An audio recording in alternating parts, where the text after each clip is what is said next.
하나님의 말씀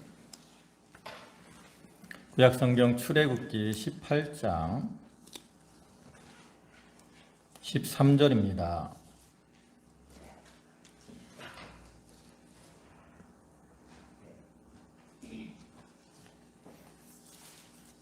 출애굽기 18장 13절 구약성경 페이지로는 110쪽입니다.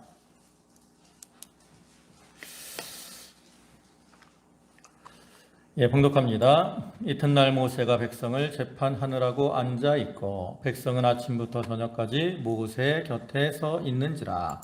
모세의 장인이 모세가 백성에게 행하는 모든 일을 보고 이르되 내가 이 백성에게 행하는 이 일이 어찌됨이냐. 어찌하여 너는 내가 홀로 앉아 있고 백성은 아침부터 저녁까지 내 곁에 서 있느냐. 모세가 그의 장인에게 대답하되 백성이 하나님께 물으려고 내게로 오미라. 그들이 일이 있으면 내게로 오나니 내가 그 양쪽을 재판하여 하나님의 율례와 법도를 알게 하나이다. 모세의 장인이 그에게 이르되 내가 하는 것이 옳지 못하도다.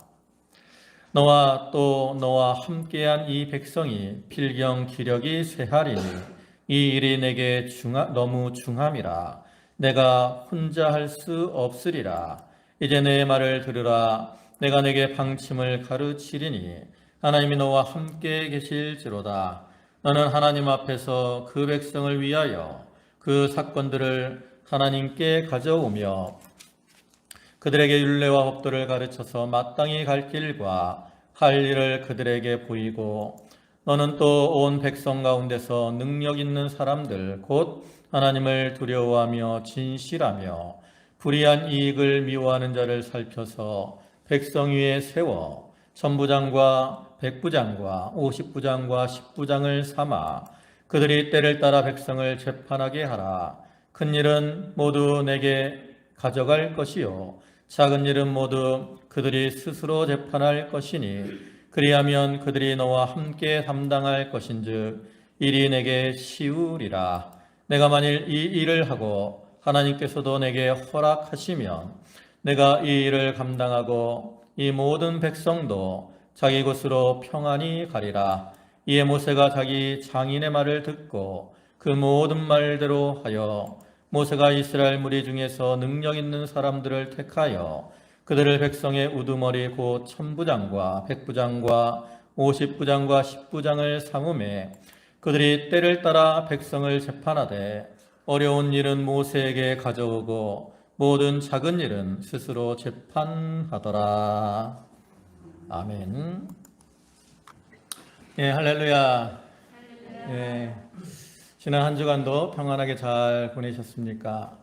오늘 이 시간에도 하나님께 예배하는 모든 성도와 가정의 은혜와 축복이 함께 하시기를 주님의 이름으로 축원합니다. 오늘 이 시간에는 출애굽기 18장 13절부터 26절까지 말씀을 보셨습니다. 오늘 이 시간에는 이 말씀을 통해서 필요에 따라 일꾼을 세움이라는 제목으로 함께 은혜를 나누고자 합니다. 이번 주간 6월 1일이 되면 또 중요한 지방 선거를 앞두고 있죠.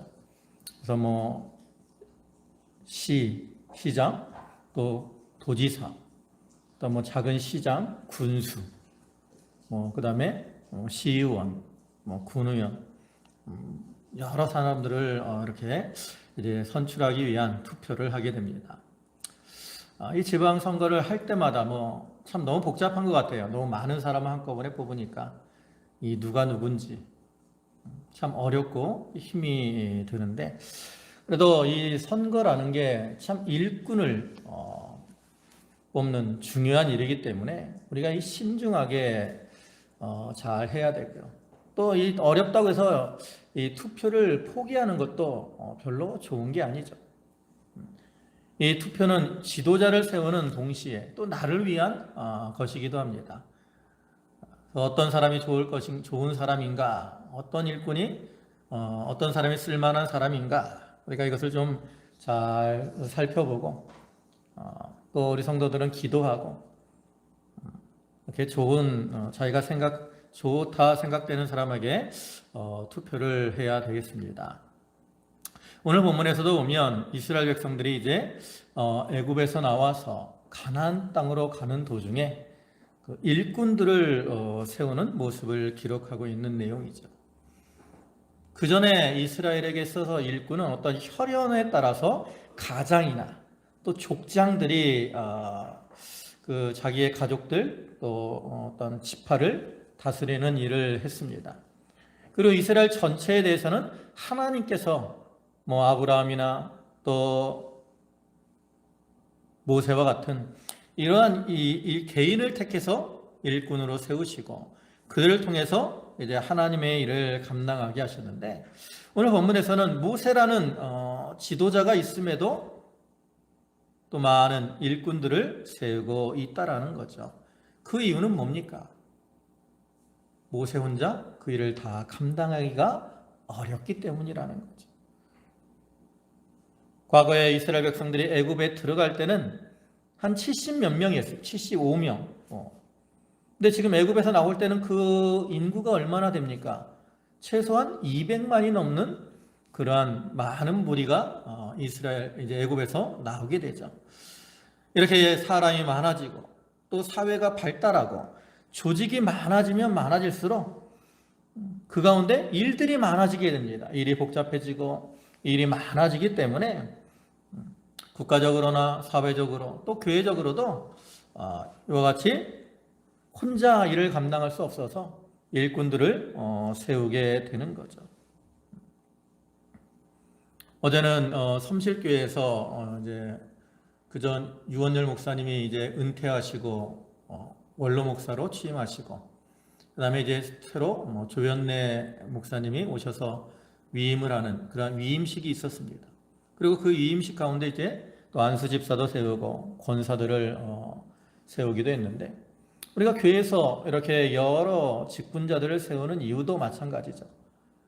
교회가 조직이 많아지고 일이 많아지기 때문에 목사님 혼자서 모든 일을 감당하기에는 너무나 복잡하니까 장로나 권사, 집사 이러한 일꾼들을 세워서 그 일을 함께 감당하고 그를 통해서 이제 하나님의 몸된 교회를 잘 세워나가기 위한 거죠.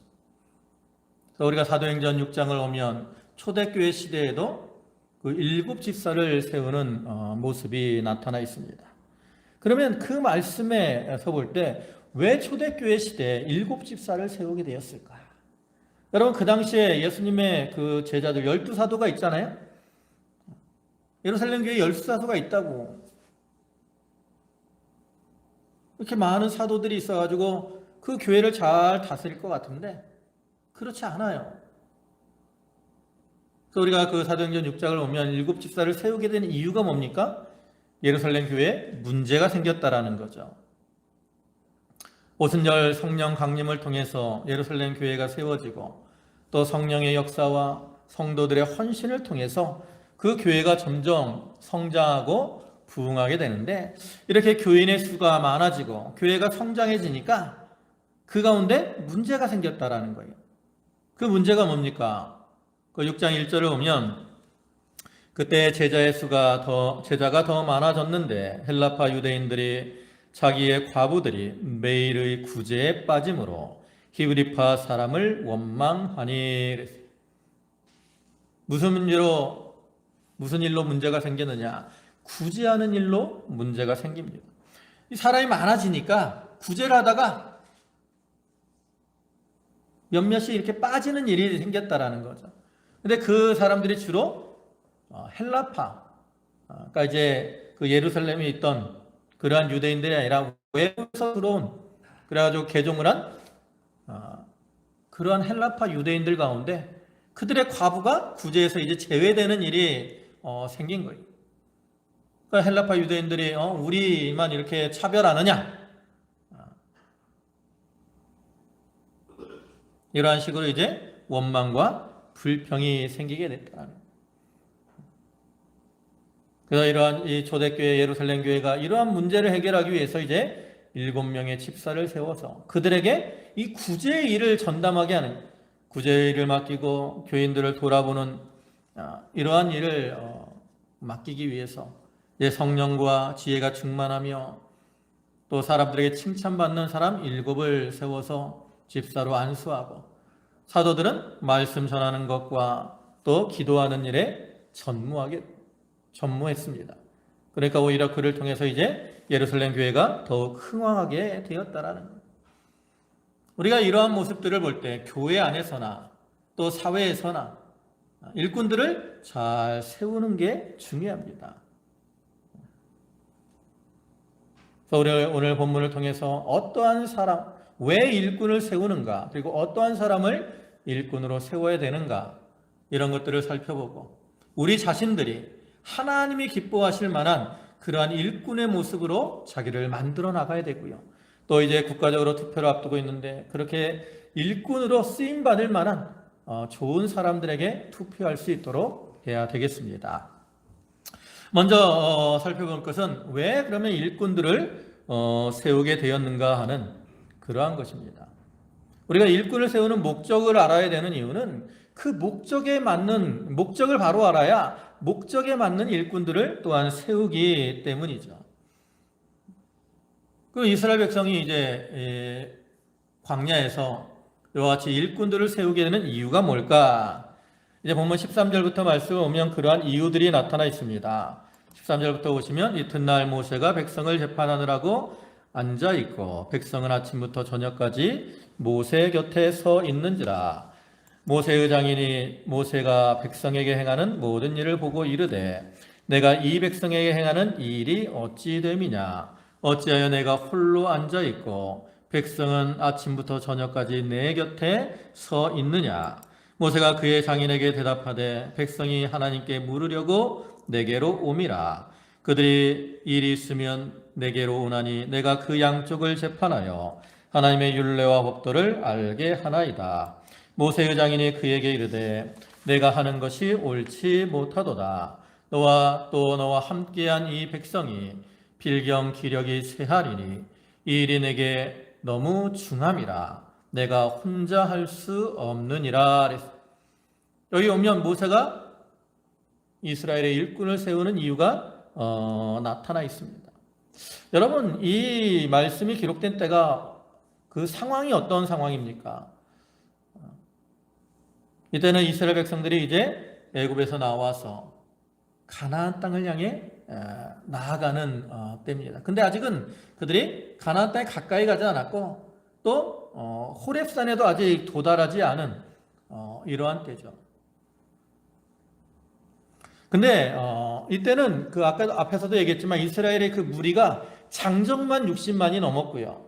그래서 노인, 여자, 어린아이 다 합치면 200만이 넘는 많은 무리가 있을 거라고 우리가 이제 추정을 합니다.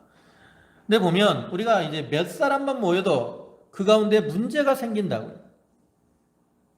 그런데 이렇게 많은 200만이 넘는 이러한 무리들이 함께 생활을 하며 나아가다 보니까 그 가운데 문제가 생기겠습니까? 안 생기겠습니까? 당연히 여러 가지 문제들이 발생을 한다라는 거예요. 그래서 이스라엘 백성들이 그러한 문제가 발생을 할 때 이제 그 문제를 가지고 모세에게 나와서 판결을 받습니다. 근데 너무나 이 사람들이 많으니까 문제가 생길 때마다 판결할 수가 없는 거예요. 그러면 도무지 아무것도 할 수 없습니까?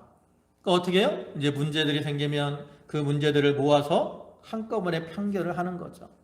그리고 판결할 때는 재판의 당사자, 피해자나 가해자 두 사람만 이렇게 오는 게 아니라 그에 따른 증인들도 있어야 되고요. 또 여기 오면 모든 백성들이 그 재판하는 자리를 둘러서서 바라보고 있었습니다.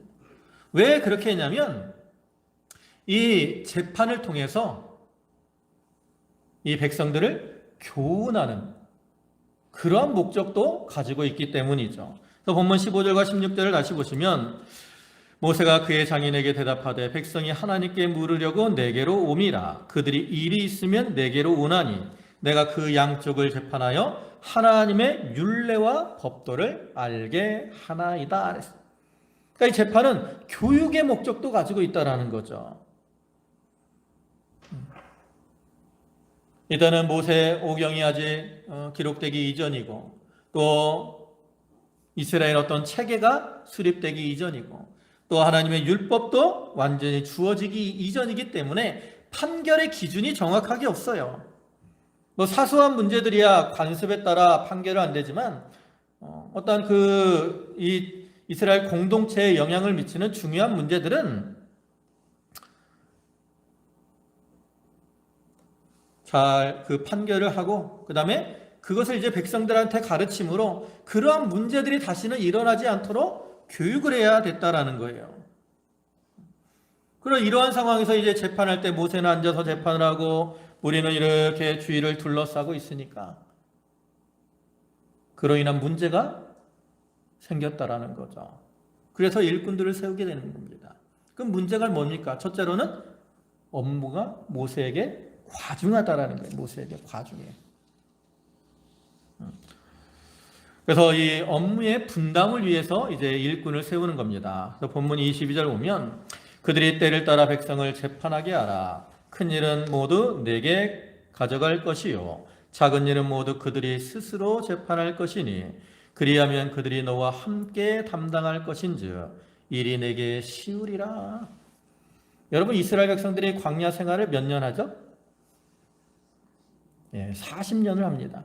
물론 처음에 애굽에서 나올 때 그들이 40년간 광야 생활을 할 것이라고는 생각하지 않았어요. 그러나 어쨌든 40년을 행하게 되죠. 그리고 그 40년 동안 광야 생활 가운데 얼마나 많은 일들이 있겠습니까? 여러분 우리가 알다시피 이제 애굽에서 나온 그 60만이 있잖아요. 장정만. 근데 이제 그들이 가데스 바네에서 반역을 하고 그래서 하나님이 그들에게 이제 징계를 하시기를 그 장정들은 다 가나안 땅에 들어가지 못할 것이다라고 말씀을 하셨어요. 그죠? 뭐 다른 남자들 뭐 여자들 다 빼고 장정만 60만이 넘습니다. 그 사람들이 40년 동안 광야에서 어떻게 해요? 죽어갑니다. 죽어가요. 여러분 60만이 40년 동안 죽으면 평균을 내면 하루에 몇 명이 죽을 것 같아요? 최소한 41명. 평균적으로 41명이 죽습니다. 이 60만이 광야에서 40년간 죽는다는 게 그 장례 치르는 일만 해도 광야 생활 동안 일이 너무나 벅찬 거예요. 여러분 하루에 40명씩 죽는다고 생각을 해보세요. 매일. 그 장례를 치르는 게 얼마나 일이 많습니까? 그죠? 근데 뭐 장례 일만 있겠어요? 많은 일들이 있다고. 그래서 모세는 백성을 인도해야 되죠. 또 백성들이 이렇게 재판을 하러 오면 판결도 해야 되죠. 일이 너무나 과중한 거예요. 너무나. 그렇기 때문에 이들은 그러한 모습을 보고 18절에 이렇게 말하잖아요. 너와 함께한 이 백성이 필경 기력이 쇠하리니 이 일이 내게 너무 중함이라. 내가 혼자 할 수 없으리라. 혼자 할 수 없다. 그러니까 이제 일꾼을 세워서 네 업무를 분담하고 나누어라. 이렇게 말을 하는 거죠. 우리가 성경의 역사나 세상의 역사를 보면 어느 시대나 우리가 일꾼을 세우는 이유가 뭐예요? 첫 번째 이유가 바로 업무의 분담을 위함입니다. 업무의 분담. 아까 초대교회 7 집사를 세운 것도 교회에서의 업무를 분담하기 위함이요. 오늘날 우리가 교회 안에서 여러 직분자들을 세우는 이유도 교회 안에서의 업무를 분담하기 위함입니다.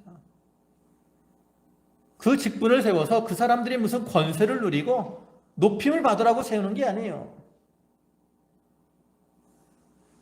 업무를 나누어서 서로 협력함으로 일을 수월하게 처리하고 그를 통해서 교회나 또 나라, 사회 단체들을 바로 세워나가기 위한 그러한 목적으로 일꾼을 세우는 거죠.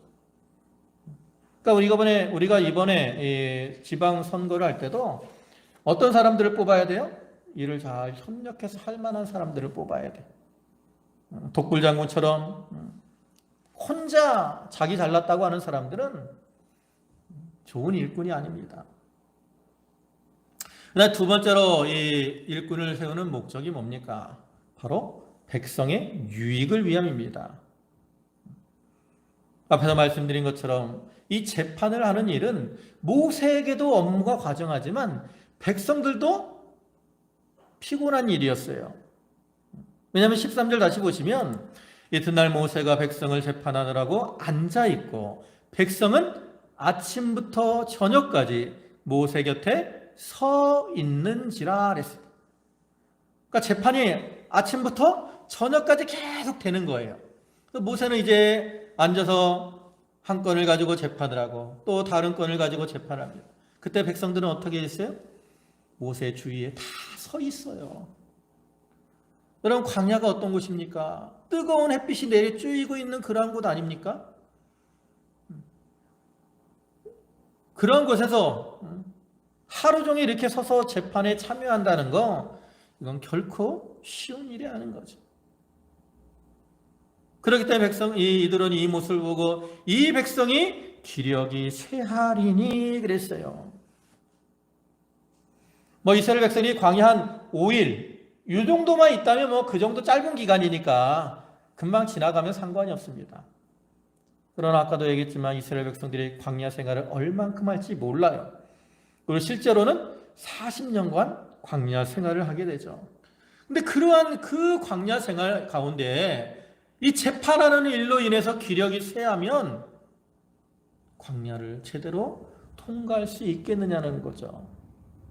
이스라엘 백성들이 지치면 지칠수록 그들에게는 많은 위험이 닥쳐올 수밖에 없습니다. 왜냐하면 이 광야라는 것은 환경이 벌써 좋은 곳이 아니죠. 또 이곳에는 여러 대적들이 있습니다. 또 사나운 짐승들도 있어요. 그래서 이스라엘 백성들이 지치고 기력이 쇠하고 피곤하게 되면 어떻게 해요? 대적들이 이스라엘을 공격하게 된다는 거죠. 실제로 그러한 모습이 어디 나타나느냐? 바로 앞에 17장에 나타납니다. 이 출애굽기 17장을 보면 어떤 사건이 나오냐면 아말렉과의 전쟁이 나와요. 전쟁. 이스라엘 백성들이 애굽에서 나와서 첫 번째 치르는 전쟁이 바로 아말렉과의 전쟁입니다. 그럼 왜 아말렉이 이스라엘을 공격하게 되었느냐? 그것을 이제 신명기 25장 18절에서는 이렇게 말씀을 해요. 곧 그들이 너를 길에서 만나 내가 피곤할 때에 내 뒤에서 떨어진 약한 자들을 쳤고 하나님을 두려워하지 아니하였느니라 그랬어요. 아말렉이 왜 이스라엘을 공격했어요?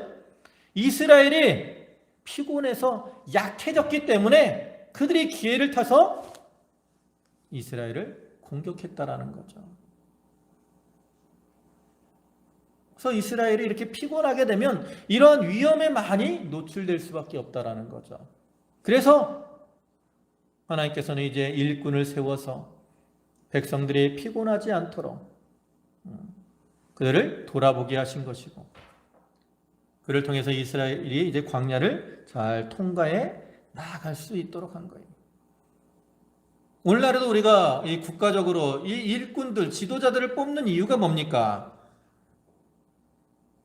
그들이 백성을 잘 돌아보도록 하기 위한 겁니다.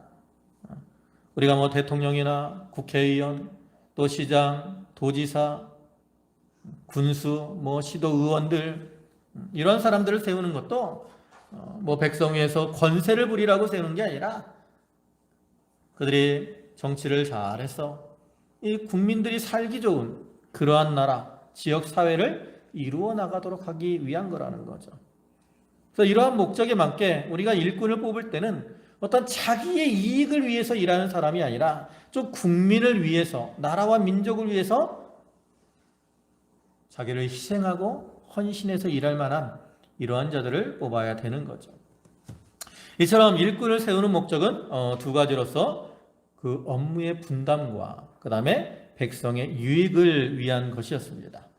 그러한 목적을 따라 이제 일꾼을 세우는데, 이들은 모세에게 그 일꾼을 세울 때 아무나 일꾼을 세우라고 말을 하는 것이 아니라 그 일꾼의 자격이 있는 그러한 사람들을 이제 택해서 일꾼을 세우도록 권면을 하죠. 그래서 본문 21절을 보시면 너는 또 온 백성 가운데서 능력 있는 사람들 곧 하나님을 두려워하며 진실하며 불의한 이익을 미워하는 자를 살펴서 백성 위에 세워 천부장과 백부장과 50부장과 10부장을 삼아. 이 말씀에는 일꾼의 자격이 네 가지로 나타나 있습니다. 네 가지. 첫째는 어떤 사람이에요? 능력 있는 사람. 이 개혁 성경, 요즘 이 개혁 개정판에서는 능력 있는 사람들 이렇게 표현을 했는데, 옛날 개혁 성경에는 제덕이 겸전한 자라고 말했습니다. 그러니까 이 능력 있는 사람 하면 그 어떤 실력만을 뭐 지혜가 있고 실력이 있는 이런 사람만을 의미하는 것 같지만 거기에는 더 많은 의미가 있는 거예요. 그러니까 개혁 성경이 단어가 좀 어렵긴 하지만 그게 좀 더 우리가 이해하기 쉽다라고 할 수 있죠. 그래서 이 능력이 있다라는 건 첫째로는 어떤 거예요? 재주가 있는, 실력이 있는 걸 말하는 겁니다. 실력. 일꾼으로서 일할 만한 그러한 실력이 있어야 돼요. 우리가 뽑는 일꾼들은 그냥 밑에서 뭐 청소하고 단순한 일을 하려고 그 사람들을 뽑는 게 아니잖아요. 어떤 이 단체를 인도하고 계획하고 또 그것을 이끌어 나가는 이러한 사람들을 뽑는 거기 때문에 그 사람들은 좀 이 일을 감당하고 단체를 이끌어 나갈 만한 그러한 실력이 필요하다라는 거죠. 이 실력이 없는 사람을 일꾼으로 세우게 되면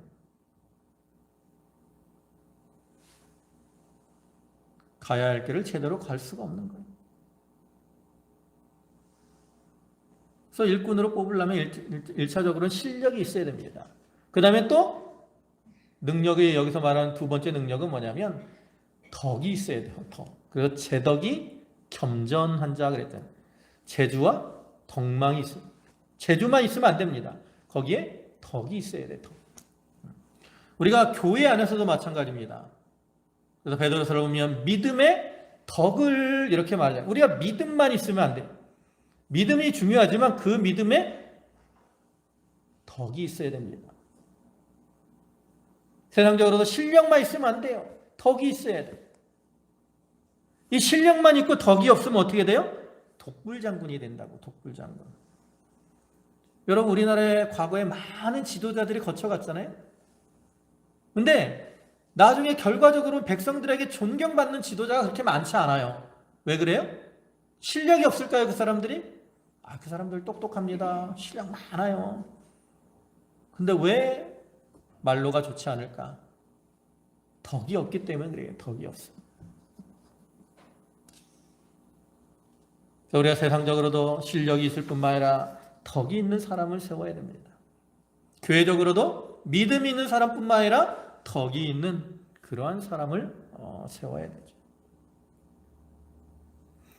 두 번째로는 어떤 사람입니까? 하나님을 두려워하는 자.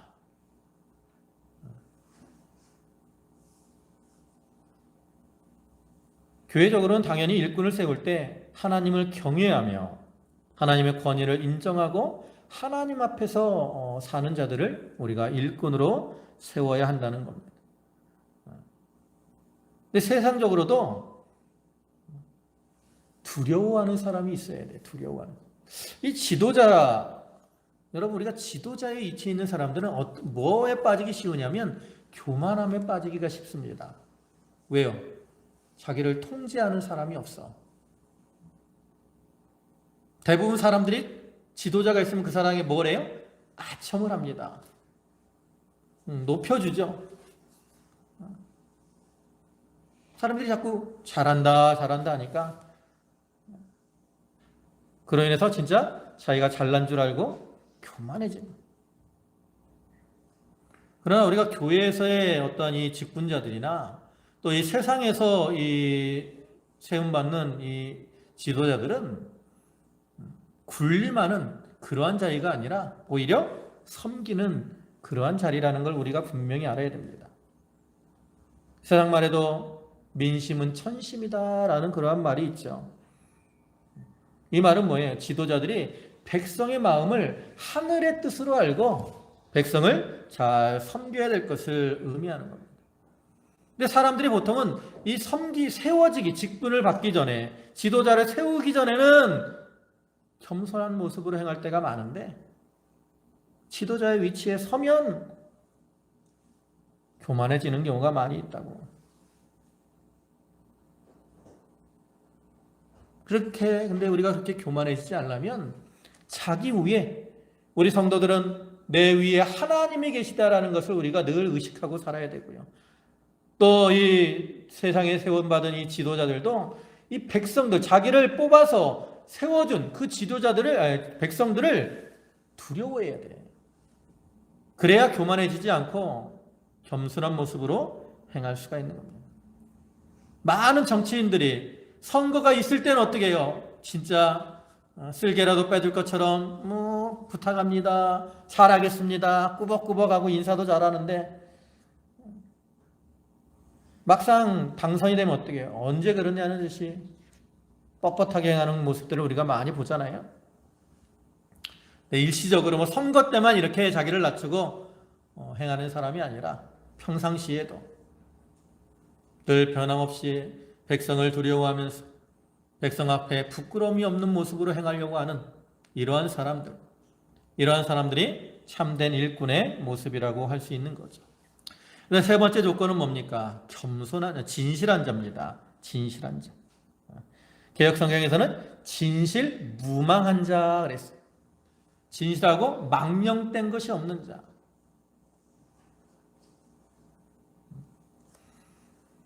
하나님의 일꾼들은 당연히 진실해야 됩니다. 하나님 앞에서 일하기 때문에 우리가 당연히 진실해야 되고요. 세상의 일꾼들도 좀 진실해야 돼요.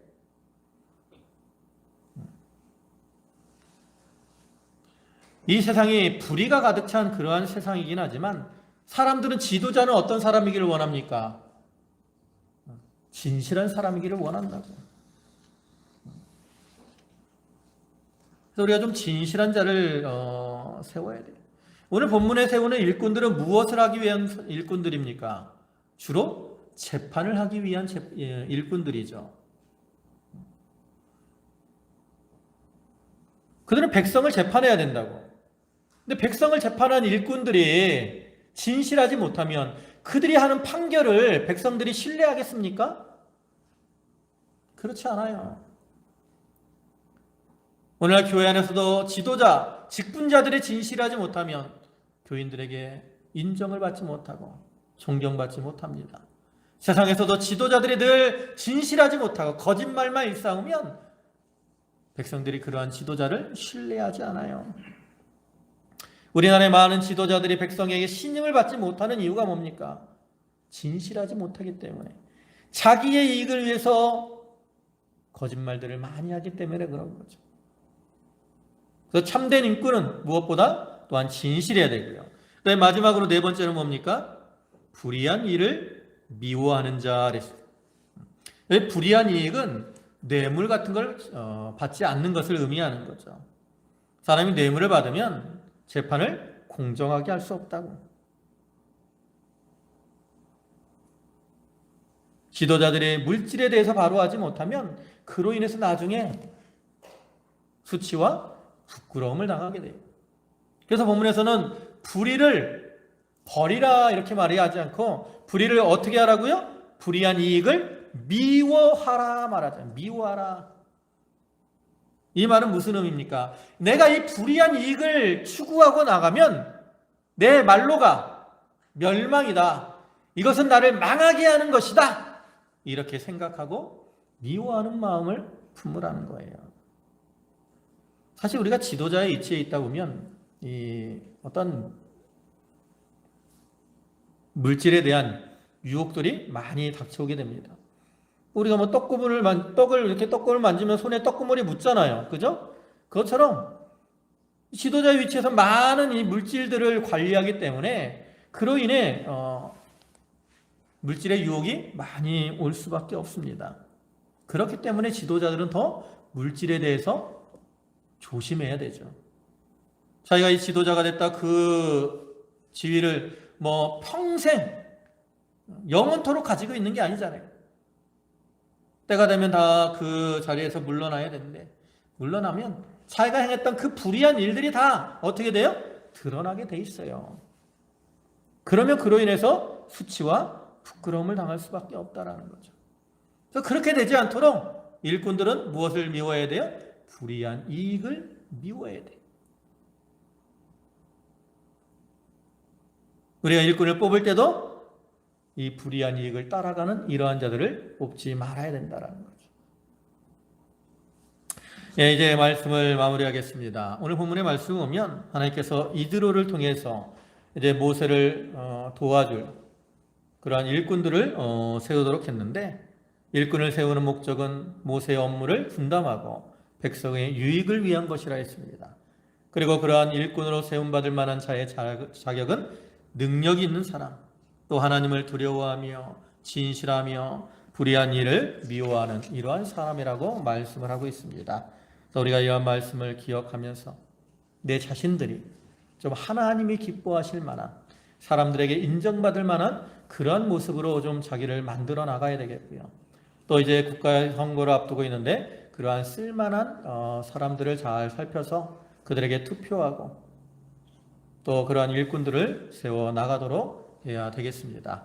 우리가 이번 선거가 며칠 안 남았는데 여러분들이 기도하고 잘 준비해서 투표 잘 하시고, 그래서 나라가 안정됨으로 그 가운데서 평안을 누리시고, 또 여러분들이 좋은 일꾼으로 만들어져서 하나님 앞에 귀하게 쓰임받는 그러한 성도들 다 되시기를 주님의 이름으로 축원합니다. 기도하시겠습니다. 만유의 주가 되시고 만복의 근원이 되시는 거룩하신 주님, 이스라엘 백성들이 애굽에서 나와서 가나안 땅을 통과해 광야를 통과해서 가나안 땅으로 갈 때에 아버지 하나님, 모세가 참 업무가 과중하였고 그로 인해 모세도 피곤하고 백성들도 기력이 쇠할 그러한 처지가 되었기에 하나님께서는 이드로를 통해서 이제 일꾼을 세우되 그를 통해 모세의 업무를 분담하고 백성의 그 피곤을 풀어주도록 했으며, 또 그러한 일꾼으로서의 세움받을 만한 자들은 능력이 있으며 하나님을 두려워하며 진실하며 불의한 이익을 미워하는 이러한 자들을 택해서 세우도록 하셨습니다. 아버지 하나님, 오늘날 저희들이 하나님 앞에 이러한 일꾼으로 만들어져 나아가게 해 주시옵소서. 아버지 하나님, 또한 이제 6월 1일에는 지방 선거가 있는데 우리가 잘 살펴서 이 나라와 민족을 위해서 잘 일할 만한 그러한 일꾼들을 세울 수 있도록 하나님께서 인도하여 주시옵소서. 아버지 하나님, 저희 성도들 한 사람 한 사람을 붙들어 주시고 하나님께서 저들을 권고하시고 또 인도하시옵소서. 특별히 육신적으로 이 연로한 가운데 있는 성도들, 또 여러 가지 질병으로 고통당하는 성도들 하나님이 기억하시고 치료하는 그 손길로 그들을 안수하셔서 아버지 하나님, 그 모든 어려움에서 벗어나게 하시고 회복되게 하시고 힘을 얻게 하셔서 주님 앞에 나올 수 있는 은총을 더하여 주시옵소서. 아버지 하나님, 오늘도 귀한 주의를 허락하시고 주님께 예배케 하심에 감사를 드립니다. 저희 성도들 감사함으로 주님께 예물을 드렸사오니 바치는 손길과 심령을 기억하여 주시고 하늘의 신령한 것과 땅에 기름진 것으로 저들에게 충만케 채워 주시옵소서. 감사하오며 예수님의 이름으로 기도 올리옵나이다. 아멘.